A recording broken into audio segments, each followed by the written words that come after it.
सा बुक से पढ़ें, कहाँ से क्वेश्चन पूछे जाते हैं एग्जाम में, किस टाइप के पैटर्न पूछे जाते हैं। तो इसके लिए आप लोग करें तैयारी कि निकल जाए, हमारा 64 सीट में भी सिलेक्शन हो जाए, या 1288 जो पोस्ट आ रही है उसमें हम अपना एक सीट कंफर्म कर ले। कैसे निकलेगा, अगर नहीं निकलेगा तो क्या होगा, इसका जवाब मैं दे देता हूँ। तो जय हिंद दोस्त, स्वागत है आपका अपने यूट्यूब चैनल पर। कैसे हैं आप सब? उम्मीद करते हैं कि आप सब बहुत अच्छे होंगे और अच्छे से अपना तैयारी कर रहे होंगे। बहुत दिन बाद वीडियो आ रहा है, कुछ रीजन थे जो बीच में वीडियो मैं नहीं डाल पा रहा था, पर आप सभी का इतना प्यार, इतने सारे कमेंट्स, बहुत सारे बच्चों ने कमेंट किया कि सर इतना कम वैकेंसी आई है, 64 ही वैकेंसी बस आई है, जो बिहार एक्साइज और बिहार फायर का था। तो उसके बारे में क्या कर रहे हैं सर, कैसे होगा तैयारी, फॉर्म भरे या ना भरे, बहुत सारे सवाल थे आपके पास। पर थोड़ी व्यस्तता थी निजी लाइफ में, इस वजह से मैं नहीं वीडियो ला पाया था। पर अब मैं बिल्कुल फ्री हूँ और वीडियो रेगुलर आते रहेंगे। तो सबसे पहले जो ये वाली बात है कि कैसे निकलेगा, अगर नहीं निकलेगा तो क्या होगा, इसका जवाब मैं दे देता हूँ। तो दोस्त, अगर 64 सीट है एसआई के लिए, तो ऐसा नहीं है कि जो यूपीएससी की तैयारी कर रहे हैं बच्चे वो आके बैठ जाएंगे एसआई के एग्जाम में और बस उन्हीं का सिलेक्शन होगा, या जो पीसीएस का तैयारी कर रहे हैं बच्चे वो आके आपका 64 का 64 सीट ले जाएंगे, ऐसा बिल्कुल भी नहीं है।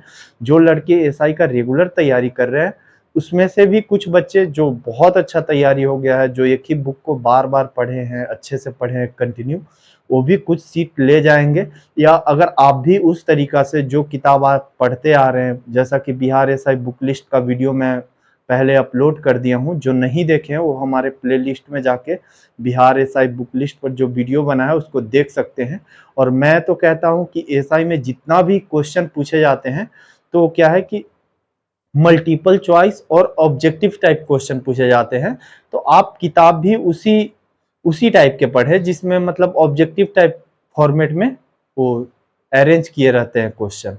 तो उसके लिए लूसेंट्स का बुक आता है, दृष्टि का बुक आता है, साइंस के लिए आप दृष्टि क्विक साइंस पढ़ सकते हैं। तो वो चीज़ है। और मैं बोलूँगा जैसे 64 सीट है तो कोई कोई बच्चा क्या करेगा, अभी लक्ष्मीकांत उठा लेगा पॉलिटी के लिए, अलग अलग सब्जेक्ट के लिए मोटा मोटा बुक पढ़ने लगेगा। तो आप वैसे ना करें, वैसे आपका तैयारी और खराब हो जाता है और आप हड़बड़ा जाते हैं, और जो आपका तैयारी रहता है आप उतना भी नहीं दे पाते एग्जाम में। तो कोई नया चीज ना पढ़े, जो पुराने चीज, जो पुराने किताब आप पढ़ते आ रहे हैं, लूसेंट जिनको घटना चक्र पर पकड़ है वो घटना चक्र पढ़ सकते हैं, लेकिन लूसेंट तो आपको किसी भी हालत में नहीं छोड़ना है।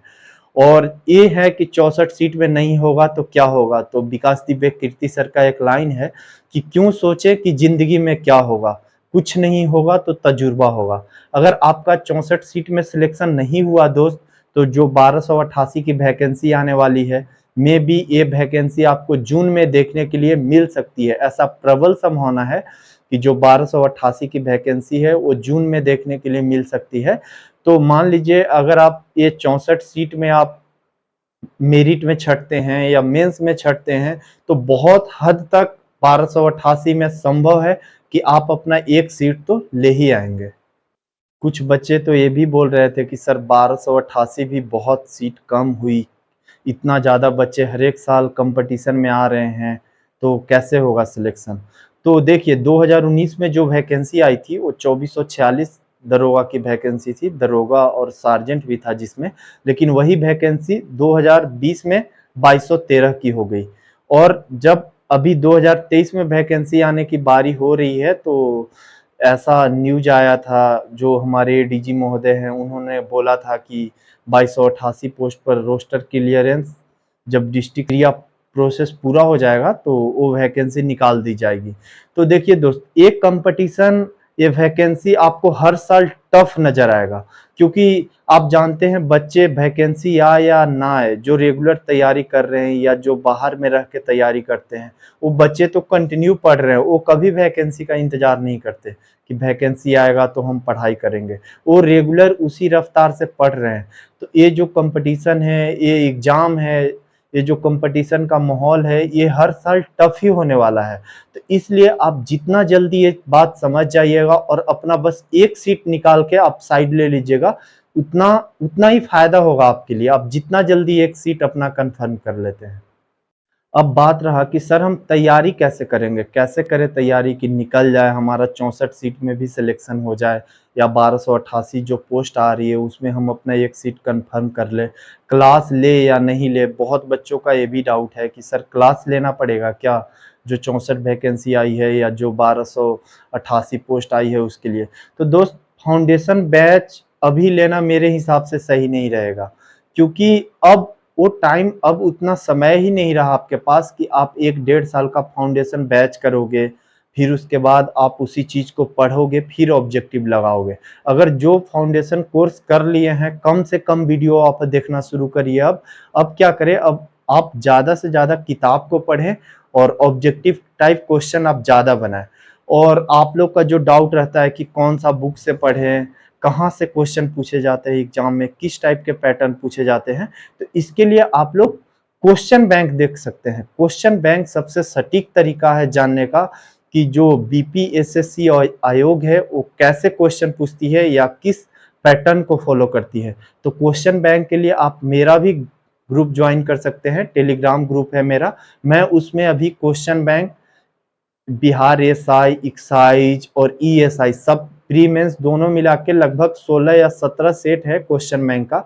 मैं उसे अपने ग्रुप में लाइन बाय लाइन करवा रहा हूँ क्यूज के माध्यम से, ताकि बच्चों उसको आप लाइन बाय लाइन याद कर लो और फिर आपको किसी से पूछने की जरूरत ही नहीं पड़े कि क्वेश्चन कैसे पूछे जा रहे हैं, किस पैटर्न पर पूछे जा रहे हैं। आप खुद ही दूसरे को बता सकते हो कि क्वेश्चन पूछने में किस पैटर्न को फॉलो किया जाता है या किस टाइप का क्वेश्चन पूछे जाते हैं। तो मेरे टेलीग्राम का लिंक डिस्क्रिप्शन बॉक्स में दिया हुआ है। उसके अलावे आप मुझे इंस्टाग्राम पर भी फॉलो कर सकते हैं, मेरा इंस्टाग्राम का लिंक भी डिस्क्रिप्शन में दिया हुआ है। चलिए दोस्त, तो अब हम बात करते हैं कि बिहार एसआई फायर और बिहार एक्साइज एसआई, ये दोनों का जॉब प्रोफाइल कैसा है। तो बिहार एसआई फायर का बहुत ही कंफर्टेबल जॉब है, मैं बहुत करीब से जानता हूँ।